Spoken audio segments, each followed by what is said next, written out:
Good evening Ali Akbar Shah. Ram care of Anandi വായിച്ചവർക്കൊക്കെ ഇഷ്ടപ്പെട്ടതാണ്. ആസ്വാദകർക്ക് ഇഷ്ടപ്പെട്ട ഒരു പുസ്തകത്തിനൊരു പുരസ്കാരം കിട്ടിയതിൻ്റെ ഒരു സന്തോഷമാണ് എനിക്ക് ആ പുരസ്കാരത്തിൻ്റെ പ്രഖ്യാപനം വന്നപ്പോൾ തോന്നിയത്. എന്നാൽ മറ്റ് പുസ്തകങ്ങളെ, കവിതകൾ, അതുപോലെ തന്നെ ലേഖനങ്ങൾ, അതൊക്കെ ഇങ്ങനെ ഓരോരുത്തരുടേതും എടുത്തു വെച്ചുകൊണ്ട് ആ പട്ടിക വെച്ചുകൊണ്ടൊക്കെ ഇഴകേറി ഇതത്ര നല്ലതല്ല, പൾപ്പ് ഫിക്ഷനാണ് എന്ന രീതിയിൽ വിമർശിക്കുന്നതിനുള്ളിലെ ഒരു അല്ലെങ്കിൽ ഉള്ളിലുള്ള ഒരു ചേതോവികാരം എന്തായിരിക്കും? ഇത്രയധികം വിറ്റുപോയ ഒരു പുസ്തകം അല്ലെങ്കിൽ ഒരു പോപ്പുലറായ പുസ്തകത്തിന് പുരസ്കാരം കിട്ടി, പോപ്പുലറായ പുസ്തകം പുരസ്കാരത്തിന് അർഹമല്ല എന്നൊക്കെയുള്ള തോന്നലുകളാണോ? എന്താണ് ഈ വിവാദത്തെക്കുറിച്ച് ഇപ്പോൾ നമുക്ക് മനസ്സിലാക്കാൻ കഴിയുന്നത് അലി? Good evening Sujaya. തീർച്ചയായും ഈ പറഞ്ഞതുപോലെ റാം കെയർ ഓഫ് ആനന്ദി നമുക്കറിയാം സമീപകാലത്ത് യുവാക്കൾക്കിടയിൽ ഏറ്റവും തരംഗമായി മാറിയ ഒരു പുസ്തകം എന്ന് തന്നെ പറയണം റാം കെയർ ഓഫ് ആനന്ദിയെ. സത്യത്തിൽ നമ്മൾ പറയും മൊബൈലിന് അഡിക്ഷൻ ഉണ്ട് യുവതലമുറയ്ക്ക് എന്നൊക്കെ. ഇൻസ്റ്റാഗ്രാമിലും മൊബൈലിലും റീലിലും മാത്രം ശ്രദ്ധ കേന്ദ്രീകരിച്ചിരുന്ന ഒരു തലമുറയെ സത്യത്തിൽ വായനയിലേക്ക് വീണ്ടും തിരിച്ചു കൊണ്ടുവന്നു ആ ബുക്ക് എന്ന കാര്യത്തിൽ ആർക്കും ഒരു തർക്കവുമില്ല. പ്രത്യേകിച്ച് യുവാക്കൾക്ക് അതിൽ ഒരു തർക്കവും ഉണ്ടാകില്ല. നമ്മളൊക്കെ അത് വായിച്ചവരാണ്, സുജയും വായിച്ചിട്ടുണ്ടാകും. സത്യത്തിൽ അതിൻ്റെ ഒരു സുഗമമായ വായനാ രീതി, അതിൻ്റെ ഒരു സിനിമാറ്റിക് ഡ്രാമ, അതൊക്കെയാണ് ഇത്രയും ഒരു സ്വീകാര്യത ഉണ്ടാക്കാനുള്ള കാരണം. പിന്നീട് അത് ചർച്ച ചെയ്ത വലിയ രീതിയിലുള്ള വിഷയങ്ങളുണ്ട്, ട്രാൻസ്ജെൻഡർ ഇഷ്യൂസ് ഉണ്ട്, അതുപോലെ തന്നെ മറ്റ് ഈ ശ്രീലങ്കയിലെ വിഷയങ്ങളുമായി ബന്ധപ്പെട്ട പല രീതിയിലുള്ള പരാമർശങ്ങളുണ്ട്. അങ്ങനെ വലിയ രീതിയിൽ തരംഗമായൊരു ബുക്കാണ് ഈ പറയുന്ന റാം കെയർ ഓഫ് ആനന്ദി. അതിനാണിപ്പോൾ അതിൻ്റെ ഈ രചയിതാവിന് അഖിൽ പി ധർമ്മജൻ ഈ പറഞ്ഞതുപോലെ കേന്ദ്ര യുവസാഹിത്യ അവാർഡ് ലഭിക്കുന്ന സാഹചര്യം ഉണ്ടായത്. ആദ്യഘട്ടത്തിൽ അഖിലിനെ അഭിനന്ദിച്ചുകൊണ്ടുള്ള ചില പോസ്റ്റുകളാണ് കണ്ടതെങ്കിൽ പിന്നീടാണ് ഈ അതിരൂക്ഷമായ വിമർശനങ്ങൾ ഉയർന്നു വരുന്നത്. ഏറ്റവും പ്രധാനമായും ഈ ചർച്ചയ്ക്ക് തിരികൊളുത്തിയത് ഇന്ദുമേനോനാണ്. എഴുത്തുകാരിയും മുൻ ഈ അവാർഡ് ജേതാവ് കൂടിയായിട്ടുള്ള ഇന്ദുമേനോനാണ്.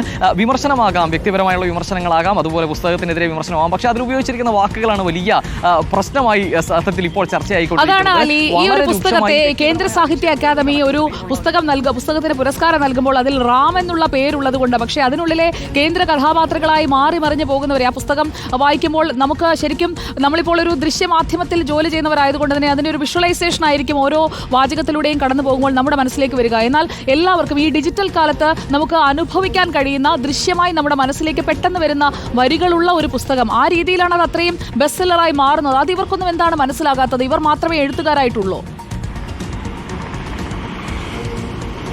സുജയ, തീർച്ചയായും അതായത് ഈ അവാർഡൊക്കെ ലഭിക്കുന്നതിന് മുൻപ് തന്നെ റാം കെയർ ഓഫ് ആനന്ദി ഇത്രയും വലിയ രീതിയിൽ വിൽപ്പന നടക്കുന്ന സാഹചര്യത്തിൽ, അതുമായി ബന്ധപ്പെട്ട് വാർത്തകളും റീലുകളും ഒക്കെ വരുന്ന സാഹചര്യത്തിൽ തന്നെ വലിയ രീതിയിലുള്ള വിമർശനം പഴയ എഴുത്തുകാരിൽ നിന്ന്, അല്ലെങ്കിൽ നേരത്തെ തന്നെ കാലങ്ങളായി എഴുതിക്കൊണ്ടിരിക്കുന്ന ആളുകളിൽ നിന്നൊക്കെ വന്നത് നമ്മൾ കണ്ടതാണ്. അത് ചെറിയ രീതിയിലുള്ള വിമർശനങ്ങൾ മാത്രമായിരുന്നു. പക്ഷേ ഇപ്പോൾ ഒരു അവാർഡ് ലഭിച്ചപ്പോഴേക്കും അത് വലിയൊരു പൊട്ടിത്തെറിയായി മാറിയിരിക്കുന്നു എന്നുള്ളതാണ് ഇവർ പറയുന്ന പ്രധാന വാദം. ഇത് വെറും ഒരു പൾപ്പ് ഫിക്ഷനാണ്, പൈങ്കിളി നോവലാണ്, അത് അവാർഡിന് യോഗ്യമല്ല എന്നതെല്ലാമാണ് ഈ പ്രധാനമായും വിമർശിക്കുന്ന ആളുകൾ പറയുന്നത്. പക്ഷേ അതിലും കടന്ന വാക്കുകൾ ഇന്ദുമേനോന്റെ ഉൾപ്പെടെയുള്ള പോസ്റ്റ് നമ്മൾ കണ്ടതാണ്. ഇപ്പോൾ അല്പസമയം മുമ്പ് നമ്മളോട് പ്രതികരിച്ച കൽപ്പറ്റ നാരായണൻ ഉൾപ്പെടെ പറഞ്ഞത് സുഗമമായ വായനയല്ലാതെ മറ്റൊരു ഗുണമേന്മയും ആ ബുക്കിനില്ല എന്നുള്ളതാണ്. സുഗമമായ വായനയും വളരെ പ്രധാനപ്പെട്ട ഒരു ഗുണമേന്മയാണ്.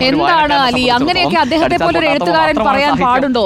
കേവലം അതിൽ സുഗമമായ വായന എന്നതിനപ്പുറം ഒരു പുസ്തകത്തിന്റെ ഒരു കഥ പറഞ്ഞു പോകുമ്പോൾ അതിൽ പ്രണയമുണ്ട്, വിരഹമുണ്ട്, വാത്സല്യമുണ്ട്, അതുപോലെ തന്നെ സാഹോദര്യമുണ്ട്, അതോടൊപ്പം തന്നെ സസ്പെൻസും ഉണ്ട്. ആനന്ദി എപ്പോ വരും, എവിടെ പോയി എന്നൊരു തോന്നൽ എല്ലാവരുടെയും ഉള്ളിലേക്ക് ഉണ്ടാകുന്നില്ലേ? അതല്ലേ ഒരു സൃഷ്ടി വിജയിക്കുന്നതിന്റെ ആധാരം എന്ന് പറയുന്നത് അല്ലേ?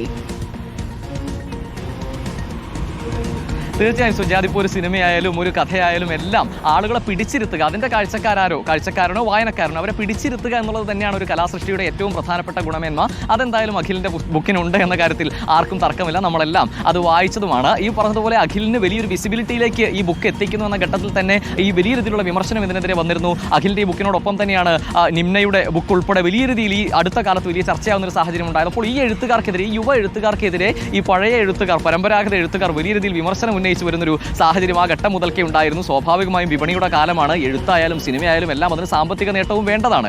അതൊരു ബുക്കിനോ ഒരു സിനിമയ്ക്കോ ലഭിക്കുന്നു എന്ന് പറഞ്ഞ് മറ്റുള്ളവർ അതിൽ വിരളി പൂളുന്നതുകൊണ്ട് എന്ത് കാര്യമുണ്ട് എന്ന കാര്യം വളരെ പ്രധാനപ്പെട്ട ഒരു ചോദ്യമാണ്. അത് നമ്മൾ ഇത്രയും സ്നേഹിക്കുന്ന ഇത്രയും പ്രധാനപ്പെട്ട എഴുത്തുകാരൊക്കെ ഇങ്ങനെ വിരളി പൂണ്ട് രംഗത്തെത്തുകയും ഇത്രയും വാക്കാൽ എന്തായാലും ഈ വിവാദം കൊണ്ട്, വാക്കുകൾ കൊണ്ട് അയാളെ മുറിവേൽപ്പിക്കാതിരിക്കുക. അയാൾ കൂടുതൽ എഴുതട്ടെ. നല്ല എഴുത്തുകൾ, അത് പുതിയ ആളുകൾ നല്ല രീതിയിൽ എഴുതുമ്പോൾ അതിനെ പ്രോത്സാഹിപ്പിക്കുകയാണ് വേണ്ടത്. പണ്ട് എഴുതിയതിൽ നിന്ന് നിങ്ങൾ എഴുതിയതും നല്ലതാണ്. പുതിയ ആളുകൾ പുതിയ കാലത്തിനനുസരിച്ച് അവരുടേതായ ഭാഷയിൽ പുതിയ വായനക്കാർക്ക് വേണ്ടി കൂടിയാണ് എഴുതുന്നത്. 2K കിഡ്സ് ഒക്കെ അടക്കം വായിക്കുന്ന രീതിയിലാണ് അതിൻ്റെ ഒരു രചന എന്നത് മനസ്സിലാക്കി കഴിഞ്ഞാൽ അവരുടേതും നല്ലതാണ്, ഇതും നല്ലതാണ്. അല്ലാതെ ഞാൻ മാത്രമേ നന്നാകൂ എന്ന് വിചാരിച്ചു കഴിഞ്ഞാലാണ് ഈ പ്രശ്നങ്ങളൊക്കെ വരിക.